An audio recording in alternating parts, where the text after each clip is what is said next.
What's up, y'all? Namaste. It's the White Magical Tiger. Today we're going to talk about ultra feminine, new age, spiritual hippie soy boys.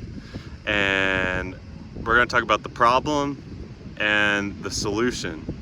Now, I want to say that my understanding of all of this is to come to a balance of the divine masculine and the divine feminine, the divine masculine of Christos and the divine feminine of Sophia, the divine masculine of Krishna and the divine feminine of Radha, the divine masculine of Jesus Christ, the divine feminine of Mary Magdalene, the divine masculine of Adam, the divine feminine of Eve, the divine masculine of Pingala, the divine feminine of Ida, the divine masculine of Yin, and the divine masculine of Yang, finding that balance between the left hemisphere and the right hemisphere, the left pillar of the pillar of severity and the right pillar of the pillar of mercy, and then finding that middle path, the straight and narrow path up the pillar of mildness, the 33 vertebrae up Jacob's ladder.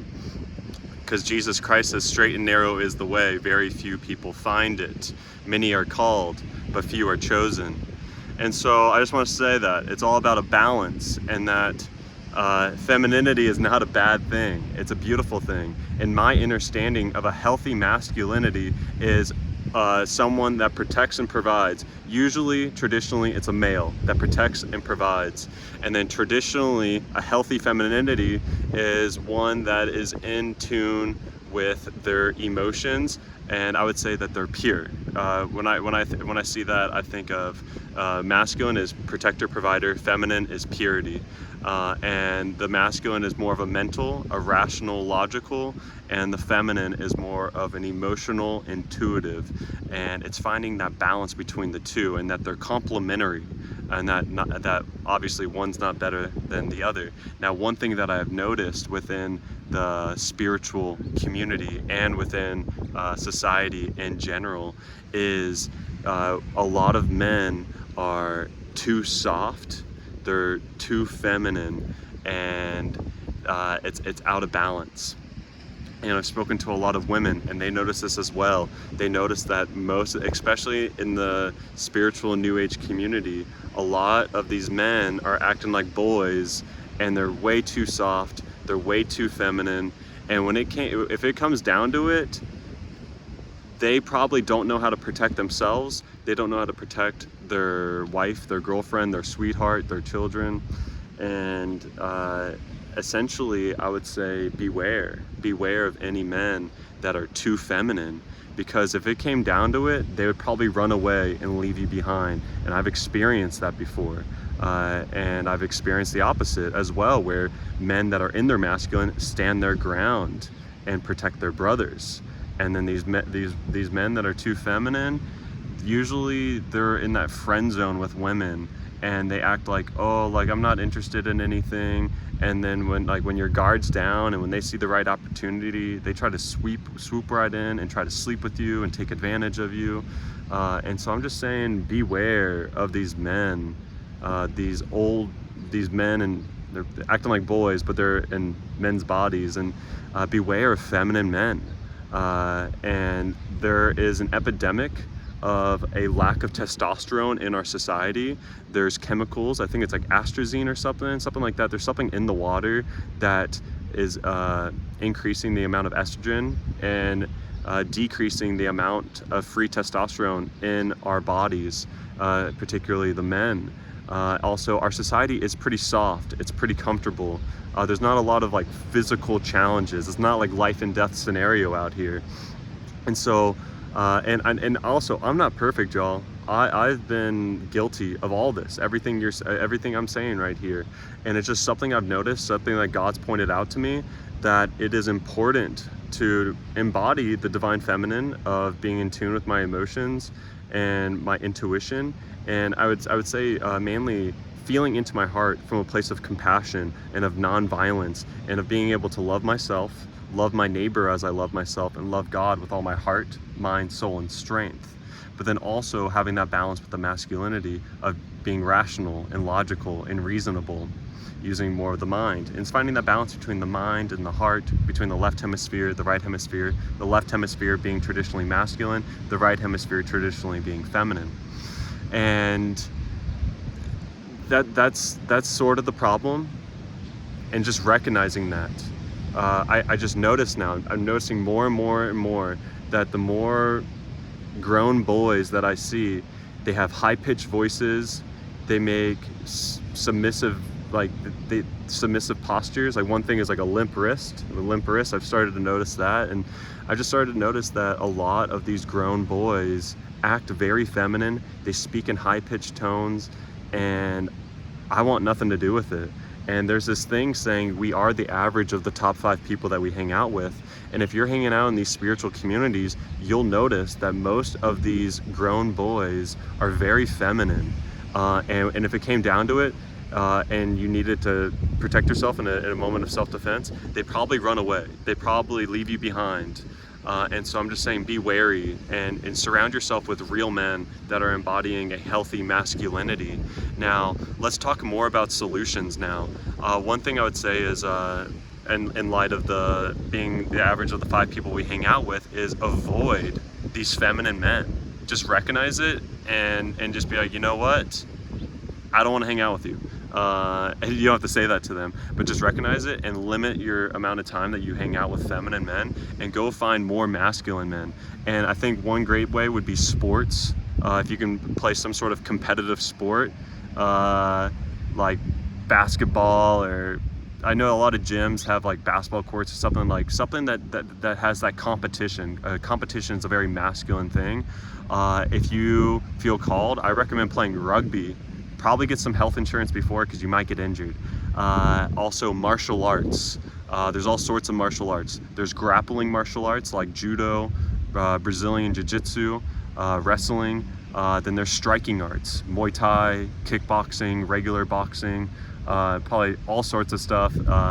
And so just having more of those contact sports, you're gonna find more men that are more in their masculine when they're doing those sort of contact sports. If they're willing to put their line and play some rugby, or I don't really play that much basketball, but that's just what comes to my mind. And there's some beach volleyball courts over here, and it's like, beach volleyball is fun. It's just more of that competitive spirit. Obviously having fun, not taking it too seriously.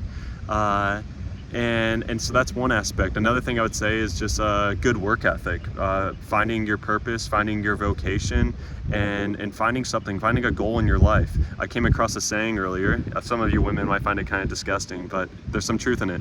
And it said, goals before holes. I know that's pretty vulgar, but there's some truth in it, saying like, put your goals first, not women, because women are attracted to men that have a purpose.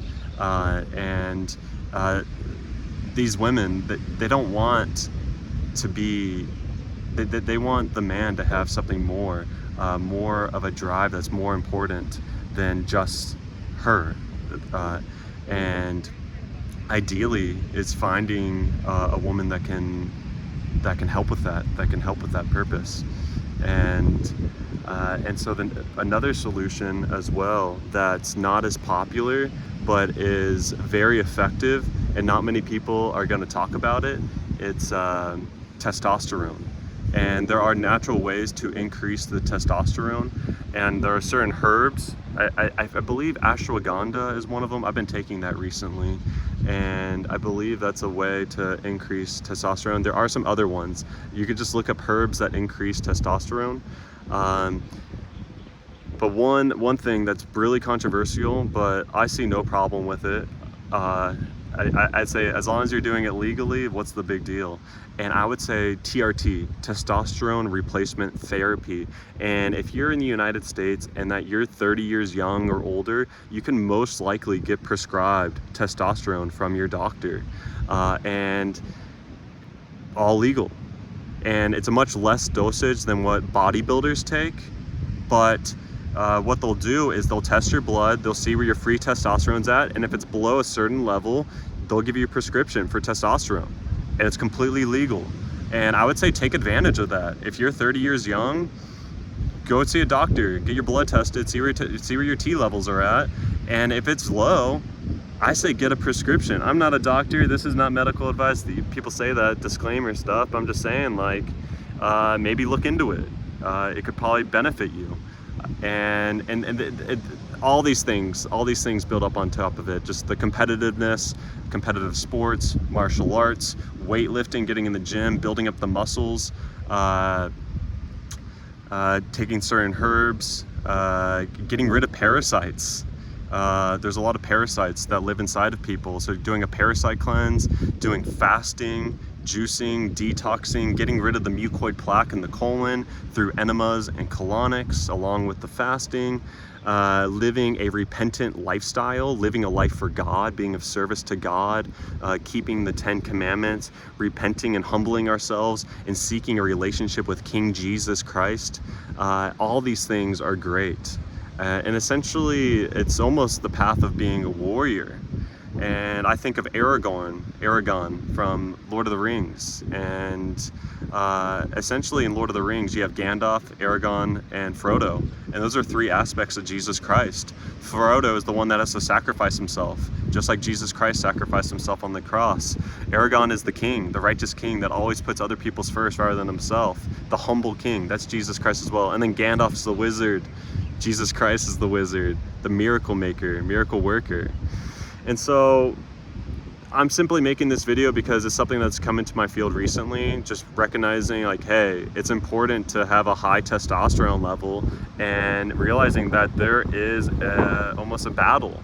There is a war on masculinity, there's a war on our testosterone levels, and we got to combat it and make certain lifestyle changes. And tying it into the 5 people that we hang out with, if you're hanging out with 5 ultra feminine, new age, spiritual hippie soy boys, you're probably gonna be like one of them. Or you could join a martial arts gym and you'll find 5 grounded men that are married, have kids, consistently going to, say, jiu-jitsu, and they got a steady job, maybe they own a business.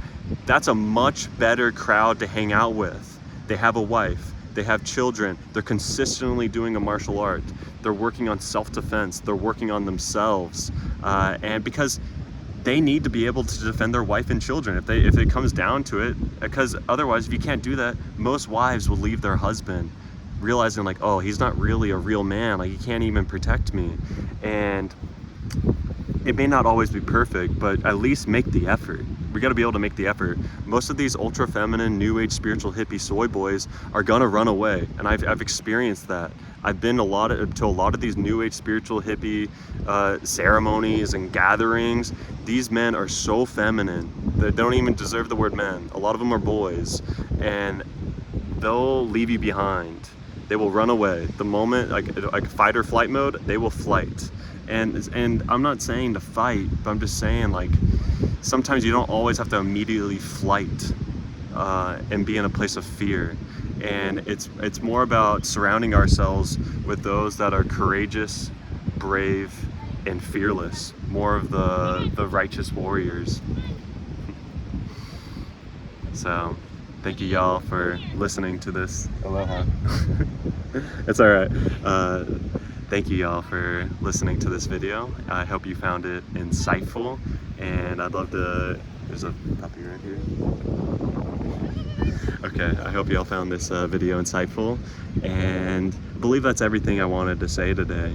And please let me know your comments down below, what you think, if you resonate with this message. And I'm just really grateful for God. I'm really grateful for God that God's helping me become a righteous warrior, defender of the truth, a fearless, brave, courageous man, so that when I have a wife and children, I'll be able to protect them and from a place of fearlessness and courageousness and bravery. And another side note as well, I've been thinking about dogs. God's been putting a dog in my field, like that's been in my mind. And just this idea of how our society neuters dogs, it's like straight up demonic. And it's like a reflection of our society. Most men act like they're neutered. And I know a lot of people get the vasectomy. That's pretty much neutering yourself. I don't know why you would ever get a vasectomy. Do you really lack the self-discipline to you have to like essentially chop your balls off? I know you don't completely like neuter yourself, but you do some snipping in there. You cut some wires, And I'm just saying, it's pretty extreme. And I would say rather just develop the discipline of being a disciple of God, where you can control your sexual energy and also be fruitful and multiply. Children are great. Children are amazing. So may God bless all y'all. Namaste.